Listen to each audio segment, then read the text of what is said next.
Good morning and welcome to Retirement Tax Matters. I'm Adam Reed. This is Garrett Crawford, our resident CFP. How we doing this morning, Garrett? Doing pretty good.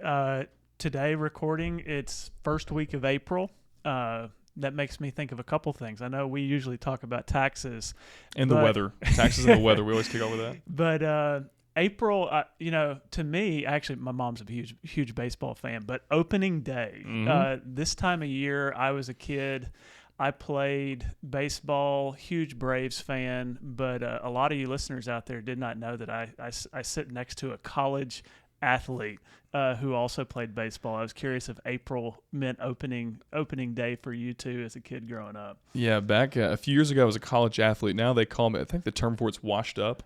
And so yesterday, throwing some balls at the kids in the front yard, my shoulder's a little tight this morning. Not quite what I used to be, but it's funny. Opening day. I feel like you've put in all this work all fall. And I feel like kind of similar. It's like you do all this projection, all this planning, and then opening day is kind of like the payoff. You get to see that tax return, but hey, we nailed it. We nailed those Roth conversions. But now we get to work, right, on the next year and kind of this long season, if you will. And so definitely some parallels. That's probably why you made it to the college level. I remember I didn't prep any for baseball season, and I would come into April, and I remember going into practice, and my arm would hurt, and I couldn't throw it. But it was also funny how quick you can kind of build up those muscles as a kid. But, well, I'm sure some people probably searching some of our content feel the same way. They're looking like, how do I prepare better for next year? Because I just got my tax return back, and I'm not pleased. I had a surprise, or oh my goodness, that Roth conversion, or my chart, everything hit the, so it's funny. There's probably people feeling both ways. Oh, I was prepared, I crushed it, and oh my gosh, what am I doing? I got to listen to Adam and Garrett more. And I was so thrilled when you rejected the Yankees and the Braves offer to jump from the college level to join here at Providence. That was great that you felt this call to tax planning. Yeah, it was hard. I was wanting to play along Shohei Ohtani, but they'd only do $750 million, and I said I got to be the highest paid guy on the team, or I'm not playing. So I settled for this. But okay, so opening day. Give us an intro here. Opening day. So for a lot of clients, I think this is going to come out like a week before April 15th. A lot of you probably have already filed your tax returns. I know we've kind of reached out to clients and said, hey, send us in tax returns as you get them. And the emails are already flooding in, the secure upload links. And so a lot of you have already kind of accomplished the task. But April 15th is kind of coming up where the tax deadline is. And really what that is opening day, I think, for us, for the do-it-yourselfers out there, for people working with advisors to say, all right, it's the season is starting. What can I do? What's kind of the framework? We talk about this tax return-driven financial planning to make sure that we don't feel like the IRS is our biggest beneficiary in retirement for people in this $2 million to $8 million range. But what does that really mean? Can you kind of build us a framework? Let's just say for this year, for somebody in 2026, I want to do this thing right. Maybe I had some surprises, or maybe I crushed it and I want to crush it again. What is the framework for tax return-driven financial planning for those people in 2026? Yeah, and I'm right there with you. I think we talk about this idea of tax return-driven financial planning, and I'm not sure, to me it sounds so natural, and I remember when you and I were at a conference one time and you slid a note over and you were like, hey, this is what we should call it. And I'm not sure that I see this term out there everywhere, but I think it's really form-fitting. But because we made it up, I think it's worth our time to do a few of these episodes seasonally as we dive into what is tax return driven financial planning. And a little quick plug for the newsletter. If you go to our website and sign up, I have a few automated emails where I describe this framework that we've put into place, tax return driven financial planning. And it's really based on season. And so this is the spring of 2026. And the spring is when we want to start thinking about the upcoming year. And so just to rehash a little bit of what you said, for a lot of people, our clients included, when you get that tax preparer signature, or you submit through TurboTax, and you kind of wipe that sweat off your brow and you move past April 15th, the tax filing deadline. It's April 16th and you start thinking, okay, spring break, kids are getting out of school. But for you and I, and this week is representative of that, I had more tax returns than I can count that flooded into our secure upload portal from clients. We sent out an email, And so it's like first week of Major League Baseball season. I've got a lot of tax returns to read through, review, and make sure that the planning that we did last year actually ended up on the tax return. And so while for a lot of you get a little break, the way we do it here in the office is that April 16th is the beginning. And so back to your question, why is that important? Why do we start on April 16th beginning to think about the upcoming year? And I would say, one, there's going to be a lot that happens for you between April and December. You're going to have changes from what happened last year to this year. You may need more money. You may need less money. You may have retired. You may have retirement on the horizon. We're coming into a 2026 where the market has been down because of the oil issue. There's been the Iran war. There's been a lot. And the question for a lot of retirees is, how do I take advantage of that? And I would say it starts with setting up an income projection for the upcoming year. So our framework is we have clients upload their tax return to us, the beginning of April. We get a copy of those tax returns, and then we begin reviewing it.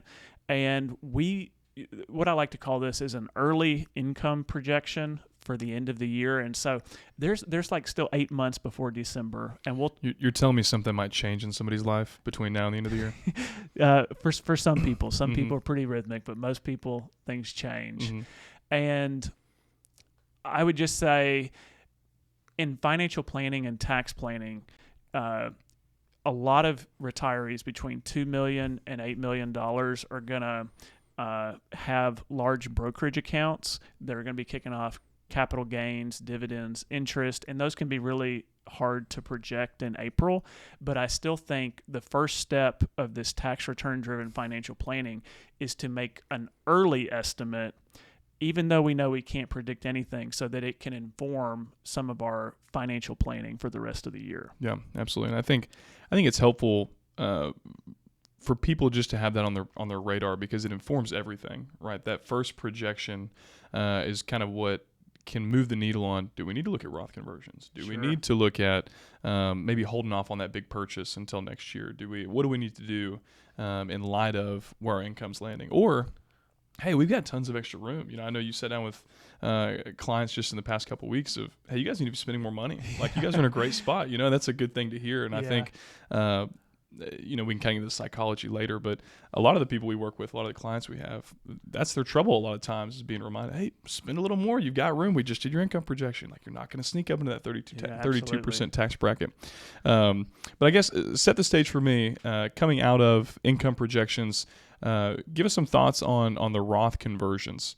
What does that look like? Are you doing those now? Is that something you're saying, hey, let's do the income projections, have an idea in mind, and then we'll chip away at them? Or how do you kind of approach those as you look at your year? Yeah, and so I would say, bias admitted, as a financial planner, I love Roth conversions. I think it's the best way to accelerate future income, which can be in the form of RMDs, growing accounts, growing RMDs. It's one of the best ways we can solve a future tax problem by accelerating that income into this year, 2026, or if it's a future year of that year. And with Roth conversions, a lot of times with our clients, we're going to have a goal of maybe they're in the midway through the 22, or maybe they're in the early part of the 24% tax bracket. There can be a strong incentive with just the way the tax brackets are structured to, if you have room left in the 22 and 24% tax bracket, to really consider doing a Roth conversion up to the top of those brackets. And sure, everybody's going to be a little bit different, but I've had multiple meetings this year with clients who have huge traditional IRA balances, and what you just referred to, that need for help for spending, they're great savers. They've always lived below their means, and then those habits can kind of get out of hand when they get into retirement, and they've got the ability to generate $15,000 a month, but hey, we're used to living on $8,000, $10,000 a month, and so they keep their standard of living going while their IRAs are growing, with compound interest over time, and that can just present a real tax problem. And so while they're comfortably in maybe a 22% tax bracket, the future decades ahead may not be so kind to them. They may end up in the 32-35%. So what I would say is in the spring, even though we don't know the rest of the year, we need to start putting a plan in place for how much approximately might we convert to Roth, what's sensible, what's reasonable, how much would get us to the top of the 24% tax bracket. And even this conversation extends higher. Maybe you're in the 35-37% tax bracket, but you're currently in the 32. But what can we see on the horizon in the next 10, 15, 20 years? And can we take advantage of that with a Roth conversion? And so what I've found, and the reason why I like to do this in the spring as opposed to just waiting in the fall when we do the actual execution, is that we've had times, and I even think back to 2020 when COVID happened and markets were a mess. I don't actually remember exactly how far they dropped on like March 18th, March 19th of 2020, but it was significant. And, that was kind of a crisis for the world. And I know looking back on it, people have different opinions, but in the moment, the economy basically shut down. People returned to work. I remember packing up computers and from our office here and going home from work and thinking, is this our new reality?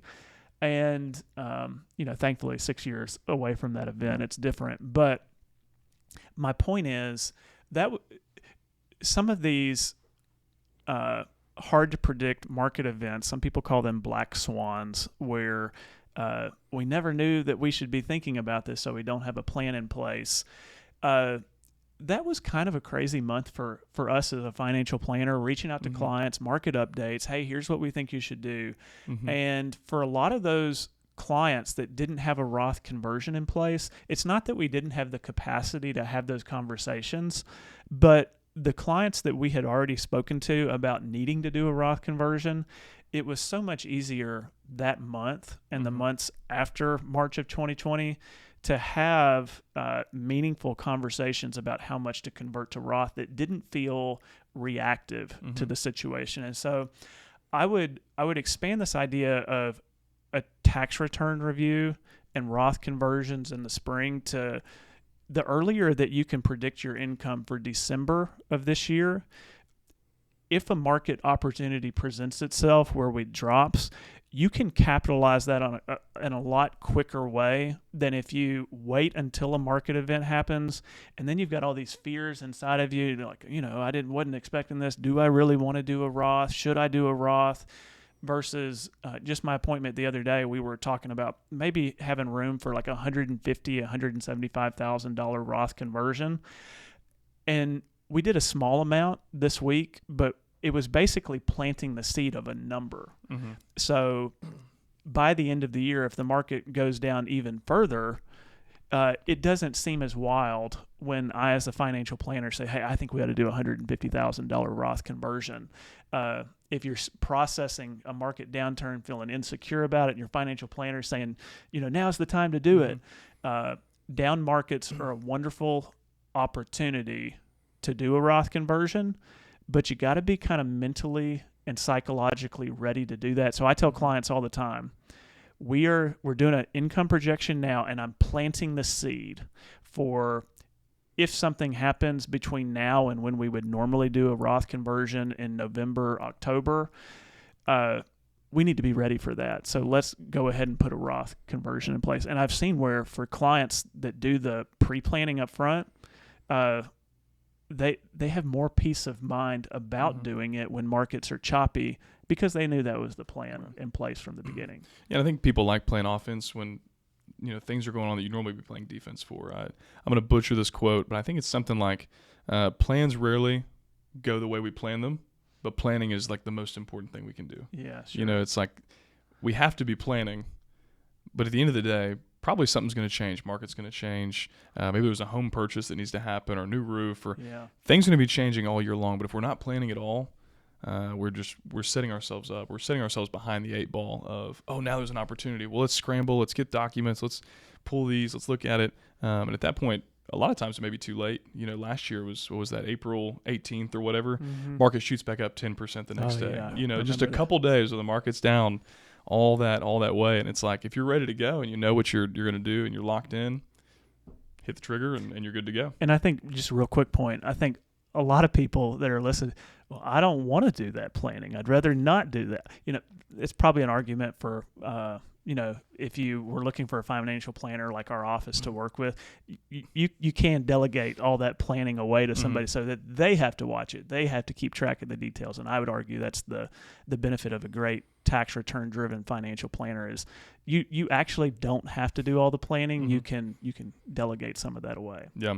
And I think maybe one last topic to touch on, and we'll kind of land the plane for the day, but when we're reviewing tax returns, what are we really doing? Are we auditing the CPA to say, CPA messed up on that? Or, because I think this has really been the first year where big push for all of our clients to put these in. We did a lot of it last year. Yep, sure. This year is like, hey, everybody and your Aunt Susan, send them in. Like, let's look at them.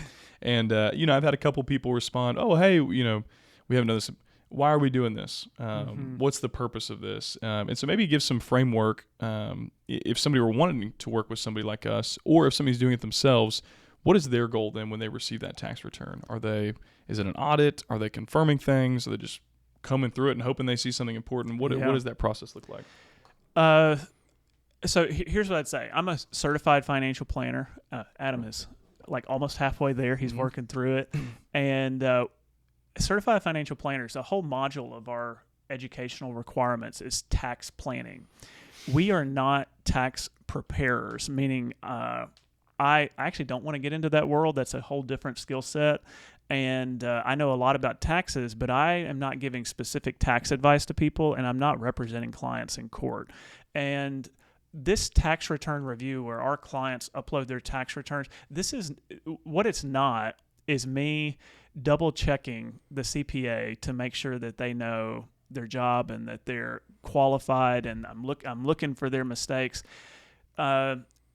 Surprise here is that I rarely find mistakes from the CPA. And in fact, if there were some level of errors and mistakes, they're usually better than I am. And it's funny, a little side story. We used to have software for Social Security planning, and still do actually. And I remember I was really good at Social Security, and every time I thought the software made a mistake, I'd talk to the developers and I'd talk to some Social Security people, and it turned out the software was actually pretty dang good. And it was maybe a misunderstanding on my part. And so when it comes to tax return reviews, I think most of the mistakes that happen are a communication issue. And it could be a communication issue between me and my client where that information doesn't get to the CPA, or maybe they get a tax letter in the mail from Charles Schwab. They don't really realize that that's an important tax form that needs to be translated to the CPA, so the CPA never knows about it. There are things where the system is kind of built wrong, and we've done a whole episode on the 1099-R and the Box 7 and the QCD. It doesn't tell the tax preparer that you did a QCD. And so a lot of times anything that would pop up on a tax return that would be quote unquote incorrect, it usually has its roots in communication. And then I was listening to a financial planning, tax planning webinar yesterday, and I thought there was a great quote there that I highly resonated with. And it was, when it comes to the tax return, it's usually the financial planner that's introducing some complication to the equation and preparing taxes. We're the troublemakers. Yeah, and a lot of that, I say complication, it's like making things more tax efficient. It's helping clients. And if there's confusion from the CPA, it's sometimes related to some of the things that we're doing. And so what we encourage all of our clients to do is if they want us to be a liaison, they want us to communicate with the CPA. We're not preparing their taxes, but we can help, make a gray area more black and white and understood. Well, and the nice thing too is we can communicate with the CPA. It's almost like playing a game of telephone. And we have so many awesome clients that are brilliant, that are great at what they do. But they come in here and it's like we're speaking another language. And it's like hearing somebody speaking Mandarin and then trying to play telephone and tell somebody in Russian, like what Yeah.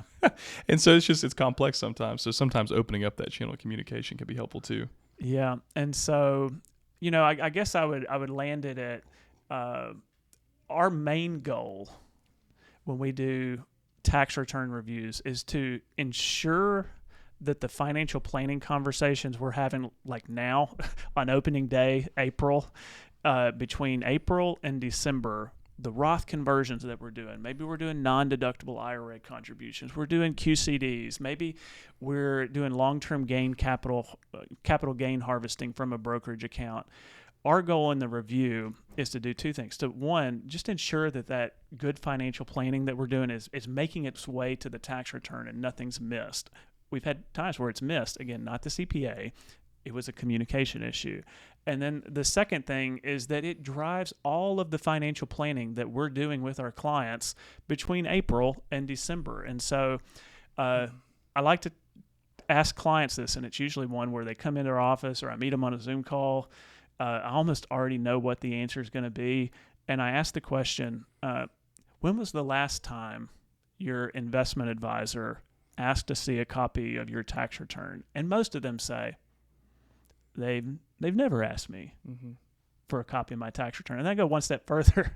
Sometimes if depending on how they answer, I would say, okay, so when was the last time you gave them a copy of your tax return? You felt like they read it and their financial advice was impacted by their reading through your tax return. And almost all of them usually say, yeah, that hasn't happened. And so part of our review process, it's not that we're going through every line of every schedule. Some of these things are 100 pages long. We're not double checking all those lines. We're looking for the big things, and we are making sure that if we see a side business that you've never told us about, that we're aware of that. If we see that your income spiked last year because of maybe an inherited IRA you didn't tell us about, we're trying to factor in all those things that you might overlook or think are inconsequential, and we're trying to implement them into the current year of tax planning. So opening day is a really important part of the tax return driven process, and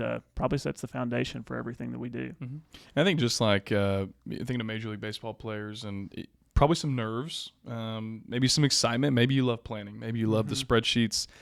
Maybe you feel like, I don't really know where to start. Like, this sounds great. I want to do things like this, but what do? I think one, you can book a call with us if you want to work hand in hand with somebody. But if you're a do-it-yourselfer, or if you want to work with somebody like us and you just want to learn more before you jump in the deep end, I think that's most people. They like to kind of read the brochure, see what's up. Could not recommend enough the year-end tax planning checklist on our website. So the link will be down below. Go to retirementtaxmatters.com. Check out the year-end tax planning checklist. There we go. And just flip through it. All it takes is throwing your email address in there. We'll send it to you. And Garrett sends some awesome content out each week. They give some anecdotal stories that you may resonate with and say, oh my gosh, that's me. I've been through that, or that's what I'm kind of coming up against. Also gives some good like technical analysis of what we talk about here, and can point you back towards other episodes you didn't even know we're kind of up and running out there. So I think this is the perfect time of year to calm those pre-opening day nerves and go to the website, check out some of our resources, and just continue to follow along. Like, subscribe, follow. We're on YouTube, Apple, Spotify, all the kind of major places you like to listen to podcasts. So, Garrett, appreciate you. We're looking forward to tax opening day, tax return driven financial planning opening day. I think this episode was a home run. Oh, there we got to cut it off there. Yeah. But thank you all for joining us this morning. I'm Adam Reed. This is Garrett Crawford. We're Retirement Tax Matters. Thanks so much for listening to Retirement Tax Matters. As always, the ideas we share here are for educational purposes, and we do our best to get it right, but this isn't a substitute for specific tax or financial advice, because a truly effective strategy is always built around your personal situation. For more resources and to see our full disclosure, visit us at retirementtaxmatters.com.